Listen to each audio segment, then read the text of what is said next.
وعلیکم ورحمۃ اللہ تعالی وبرکاتہ۔ صرف 5 منٹ کا مدرسہ سن لیجئے۔ نمبر 1، اسلامی تاریخ 24 محرم الحرام۔ حضرت اسماعیل علیہ السلام حضرت ابراہیم علیہ السلام کے بڑے فرزند تھے۔ قرآن کریم میں ان کا تذکرہ 8 جگہوں پر آیا ہے۔ فرزند یعنی بیٹے۔ حضور صلی اللہ علیہ وسلم اور عرب کے مشہور اور باعزت خاندان قریش کا تعلق بھی انہی کی نسل سے ہے۔ پیدائش کے بعد حضرت ابراہیم علیہ السلام اللہ تعالیٰ کے حکم کے مطابق انہیں ان کی والدہ کے ساتھ بیت اللہ کے قریب چٹیل میدان میں چھوڑ کر چلے گئے تھے۔ جب کھانے پینے کا سامان ختم ہو گیا تو حضرت اسماعیل علیہ السلام کی تربیت اور پرورش کے لیے اللہ تعالیٰ نے زمزم کا چشمہ جاری کر دیا، جو آج تک موجود ہے۔ اتفاق سے بنو جرہم کا ایک قافلہ ادھر سے گزرا، جو چشمے کو دیکھ کر حضرت حاجرہ علیہ السلام اس جگہ بسنے کی اجازت چاہی۔ اجازت ملتے ہی بیت اللہ کے آس پاس ایک بستی آباد ہو گئی۔ جب اللہ تعالیٰ نے حضرت ابراہیم علیہ السلام سے حضرت اسماعیل علیہ السلام کی قربانی طلب فرمائی تو دونوں بخوشی تیار ہو گئے اور باپ بیٹے کو قربان کرنے کے لیے چل پڑے۔ جب چھری گردن پر چلنے لگی تو اللہ تعالیٰ نے خوش ہو کر اس کی جگہ جنت سے دمبا بھیجا، پھر اس کی قربانی کی۔ چنانچہ اسی کی یاد میں عید الاضحیٰ کے موقع پر جانوروں کی قربانی کا سلسلہ ہمیشہ کے لیے جاری کیا گیا۔ پھر قبیلہ بنو جرہم میں حضرت اسماعیل علیہ السلام کی شادی ہوئی۔ حضرت اسماعیل علیہ السلام نے 137 سال کی عمر میں وفات پائی اور اپنی والدہ ماجدہ کے پہلو میں حرم شریف میں دفن ہوئے۔ نمبر 2، حضور کا معجزہ، عہد نامہ کو کیڑے کے کھانے کی خبر دینا۔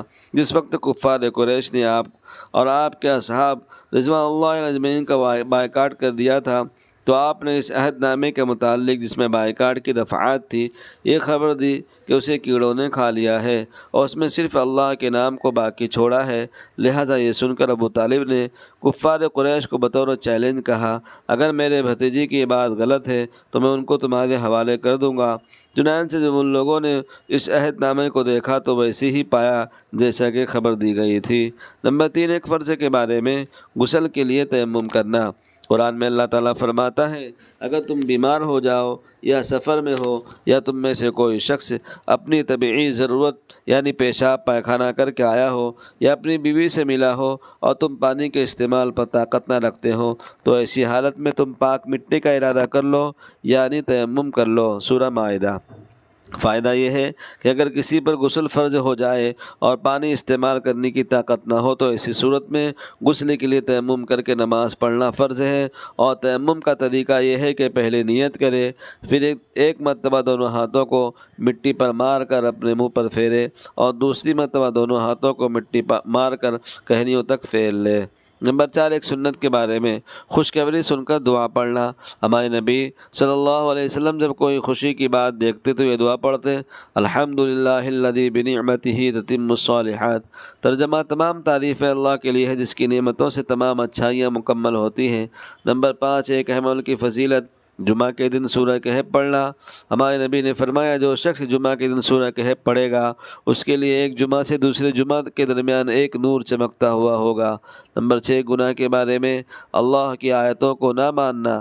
قرآن میں اللہ فرماتا ہے، ہر اس چھوٹے گنہگار کے لیے بڑی تباہی ہوگی جو اللہ کی آیتوں کو سنتا ہے، جب وہ اس کے سامنے پڑھی جاتی ہے تو پھر بھی وہ تکبر کرتا ہے، اپنے کفر پر اس طرح اڑا رہتا ہے گویا اس نے ان آیتوں کو سنا ہی نہیں، تو آپ ایسے شخص کو دردناک عذاب کی خبر سنا دیجیے۔